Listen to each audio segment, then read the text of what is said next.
आजची ही जी रेसिपी आहे ही आमच्याकडं आठवड्यातून 2 किंवा 3 वेळेस तर नक्की ट्राय होते. हे रवा घ्यायचा आहे आपल्याला.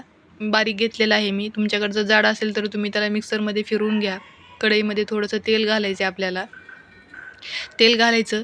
1 ते दीड ग्लास त्याच्यामध्ये आपल्याला पाणी ॲड करायचं आहे. तुमच्या क्वांटिटीनुसार जशी तुम्ही वाटी घेतली आहे त्याच्यानुसार तुम्ही पाणी घ्यायचं आहे. त्याला मस्त छान एक उकळी काढायची आपल्याला. आणि जर तिखट वगैरे खात असतील मुलं तुमची तर तुम्ही त्याच्यामध्ये हिरवी मिरची किंवा लाल मिरची जी असेल तुमच्याकडे अवेलेबल ती. मी लाल मिरची घेतलेली आहे. लाल मिरची छान मिक्सरमध्ये वाटून घ्यायची आपल्याला आणि ही या पाण्यामध्ये आपल्याला टाकून घ्यायची आहे. थोडीशीच घालणार आहे मी. माझी मुलगी जास्त तिखट नाही खात, त्याच्यासाठी मी थोडीशी घेतलेली आहे. आता ही छान ह्याला उकळी घ्यायची. त्याच्यात थोडीशी कोथिंबीर घालणार आहे मी आणि चवीनुसार आपल्याला मीठ ॲड करायचं आहे. तुम्हाला जर अजून त्याच्यात काही व्हेजिटेबल्स वगैरे ॲड करायचे तर तुम्ही करू शकता, जर तुमची मुलं खात असतील तर. शक्यतो असं काही बनवल्याच्यानंतर त्याच्यामध्ये काही ॲड केलं तरी मुलं आवडीने खातात. त्याला छान आता एक उकळी घ्यायची आहे. उकळी आली की आपल्याला त्याच्यामध्ये रवा ॲड करायचा आहे.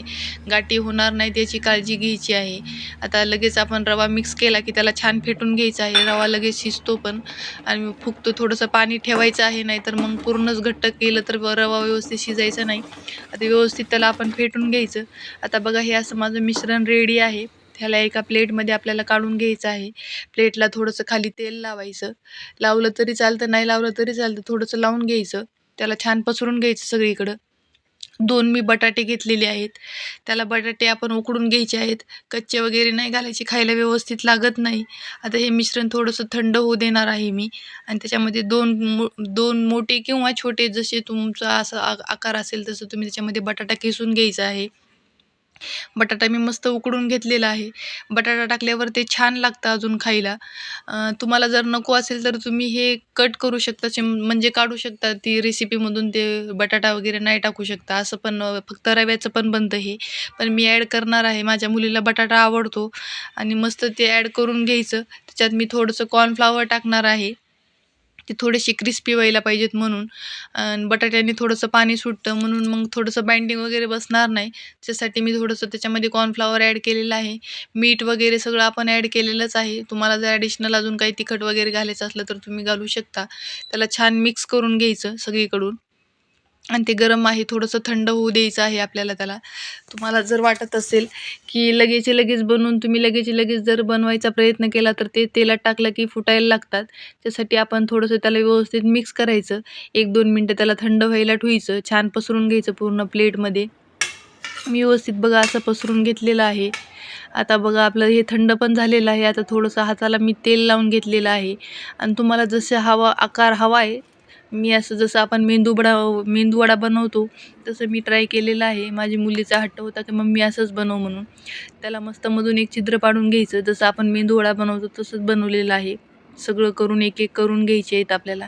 आणि तुम्हाला जर वाटत असेल की एवढं एकाच वेळेस नाही संपणार तर तुम्ही थोडंसं फ्रीजमध्ये पण ठेवू शकता, जर नंतर तुम्हाला बनवायचं असेल तर. 1 दिवस टिकतं हे, जास्त वेळ स्टोअर करायचे हे नाही आहे. तेल ठेवलेलं आहे कढईमध्ये आता तापायला. तेल मस्त तापून घ्यायचं. तेल तापलं की त्याच्यामध्ये मस्त आपण एक एक वडा सोडून घ्यायचा. तो छान आणि कमी गॅसवर करायचं हे आपल्याला. गॅस फुल नाही ठेवायचा. गॅस जर तुम्ही फुल ठेवता तर ते वरून छान लाल होतात, क्रिस्पी पण होतात, पण आतून कच्चेच राहतात. त्याच्यात कच्चं असं काही नाही आहे. बटाटा वगैरे आपण उकडून घेतलेला आहे, पण खायला तेवढी टेस्ट लागत नाही. म्हणून त्याला मस्तपैकी आलटून-पलटून सगळ्या साईडनं छान तळून घ्यायचं आहे मी. चमचा घेतलेला आहे छोटासा, मोठा घेण्यापेक्षा. त्याला मस्त सगळीकडून मागून-पुढून सगळीकडून त्याला छान फ्राय करून घ्यायचं. डीप फ्राय करायचं आहे आपल्याला याला आणि छान त्याचा कलर असा गोल्डन होईल तिथपर्यंत आपल्याला त्याला फ्राय करायचं आहे. एकदम साधी आणि सोपी पद्धत आहे. मेंदूवडाच म्हणता येईल. मुलांना दिलं तर खूप आवडेल. तुम्ही नक्की एक वेळेस ट्राय करा. बघा मी असा कलर तळून घेतलेला आहे. थोडासा गोल्डन घेतलेला आहे. पूर्ण लाल पण नाही होऊ दिली तर. आता ते मस्त छान क्रिस्पी झालेले आहेत. अशी आपली रेसिपी आहे. कशी वाटली नक्की सांगा.